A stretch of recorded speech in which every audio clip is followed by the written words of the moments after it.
As montanhas. Por exemplo, todos têm suas próprias montanhas. Não importa o quão fraco ou sem habilidade possamos nos sentir. Cada um de nós tem suas próprias áreas de força. Lembro-me que, alguns anos atrás, eu e minha esposa estávamos aconselhando uma jovem que parecia não ter absolutamente uma espinha dorsal. Ela era completamente passiva e não fazia nada. Aparentemente não podia fazer nada por si mesma e agia como se fosse um vegetal. Ficamos sabendo que seus pais sempre haviam feito tudo por ela. Nunca havia tomado uma única decisão sozinha. Havia sido carregada pela vida por outras pessoas. Então, quando deixou sua casa para ir à universidade, ela simplesmente desligou-se mentalmente. Sem auxílio, ela não podia sobreviver. Mas tentando ajudá-la, descobrimos uma coisa interessante. Apesar desta aparentemente fraqueza, ela possuía uma grande força. Ela era muito obstinada. Quando não queria fazer uma coisa, nada poderia movê-la. Sempre que tentávamos encorajá-la em alguma direção, sua tremenda teimosia se tornava evidente. Isto era uma grande montanha na vida dela. Todo ser humano tem essas montanhas ou lugares altos. Todo mundo tem alguma área de força. Pode ser muito capaz, muito inteligente, muito hábil no trato com outras pessoas, na supervisão de outros. Pode ser-se muito orgulhoso, teimoso e forte, ou ser muito bom para organizar coisas. Pode ser ter muito talento para a música ou para a oratória. Pode-se simplesmente ser voluntarioso ou ser capaz de atender a quase toda solicitação. Algumas pessoas são especialmente talentosas e têm uma porção grande de habilidades. Outras são talvez menos dotadas, mas cada alma que Deus criou tem pelo menos alguma montanha ou ponto de força própria em sua vida. Conforme vimos, o próprio Jesus, que vive dentro de nós, também quer viver por meio de nós. Ele deseja se expressar através do nosso ser. Entretanto, as áreas nas quais somos tão fortes e capazes apresentam um problema. Nessas partes de nossa personalidade, ele tem muita dificuldade em se expressar, porque já há uma outra vida ativamente usando essas faculdades. Já que nós somos tão capazes nestas áreas, por que nos submeteríamos à sua direção e controle? Sem muito esforço, somos capazes de falar e de agir nessas áreas da vida. Não estou dizendo que estamos nos rebelando propositalmente ou tentando fazer algo contra a vontade de Deus. Na verdade, muito frequentemente, quando estamos agindo em nossas áreas de força, nós acreditamos estar fazendo a vontade de Deus. Estamos tentando viver por Ele. Estamos servindo Deus. Em Filipenses 3, Paulo faz uma lista de quem e do que ele era antes de ter encontrado Jesus Cristo. Evidentemente, ele era um homem judeu, muito capaz, culto e educado. Entretanto, após descrever todas essas fortalezas e vantagens, ele diz que, mas o que para mim era lucro, isto considerei perda por causa de Cristo. No reino de Deus, essas coisas não teriam valor para ele. Pelo contrário, era um impedimento, uma perda, porque eram parte de seu caráter, através do qual Deus não podia se mover e se expressar livremente. São essas montanhas, essas partes fortes de nossa alma, que necessitam ser derrubadas. Esses lugares altos precisam ser derrubados e nivelados. Quanto mais somos capazes de viver e de agir por nós mesmos, menos temos necessidade de depender completamente de Jesus. Pode ser que tenhamos a intenção de deixá-lo expressar-se. Pode ser que queiramos ser obedientes, mas só porque nossa vida é tão forte nessas áreas, não percebemos que somos nós e não Ele quem está sendo manifesto. Portanto, Deus precisa fazer um trabalho de quebrantamento em cada um de seus filhos.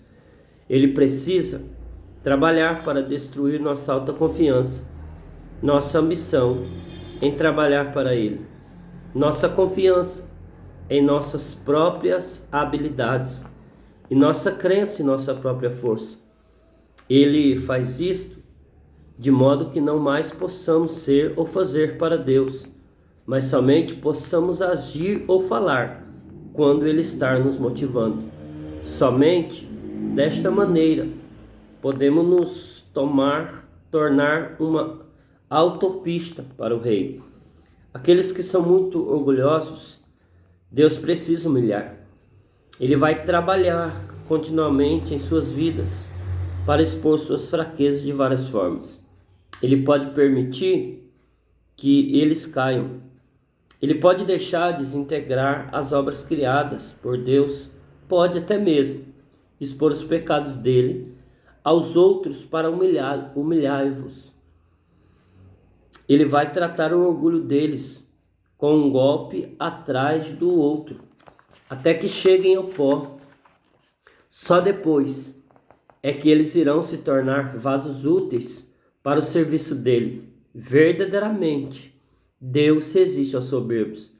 Aqueles que são muito capazes, Deus pode permitir que falaram repetidas vezes. Ele providenciará circunstâncias para que eles não possam cumprir seus objetivos. Uma vez após outra, Ele vai frustrá-los. Isto é especialmente verdadeiro no trabalho para Ele. Eles tentam uma coisa, mas não funciona. Voltam-se para um outro trabalho, só para vê-lo não dar certo. Frequentemente, tais cristãos se tornam desencorajados e amargos.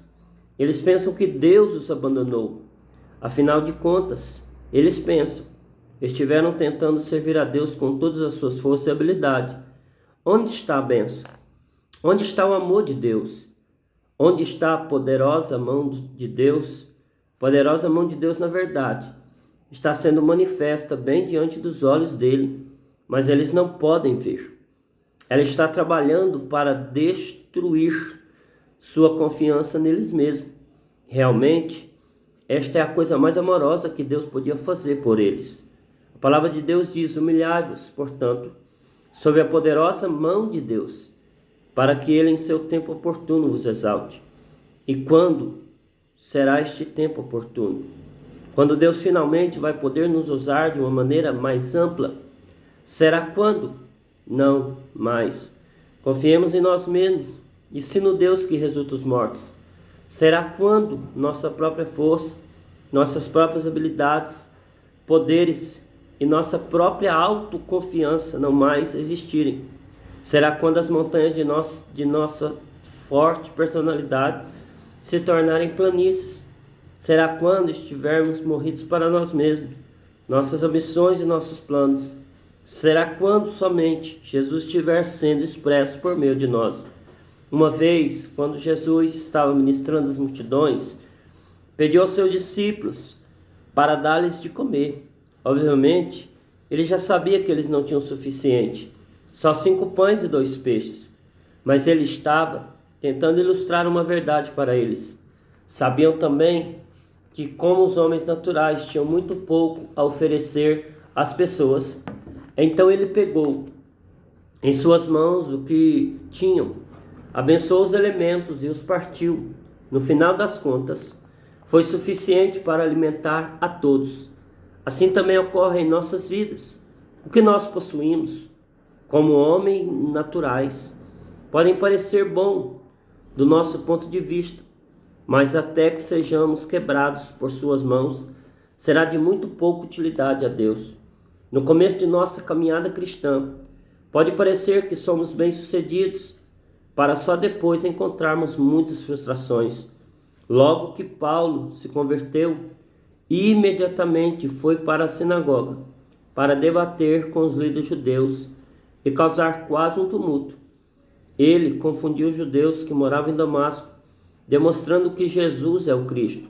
Mais tarde, ele falava e discutia com os helenistas.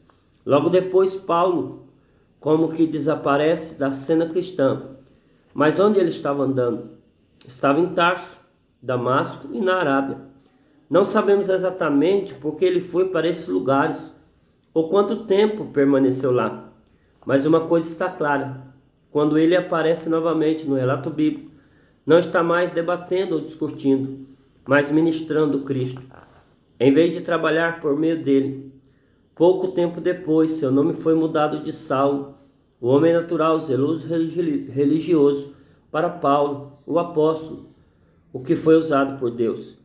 Quanto dos filhos de Deus desenvolveram grandes campanhas e grandes ministérios só para cair em pecado mais tarde e macular a reputação de Cristo?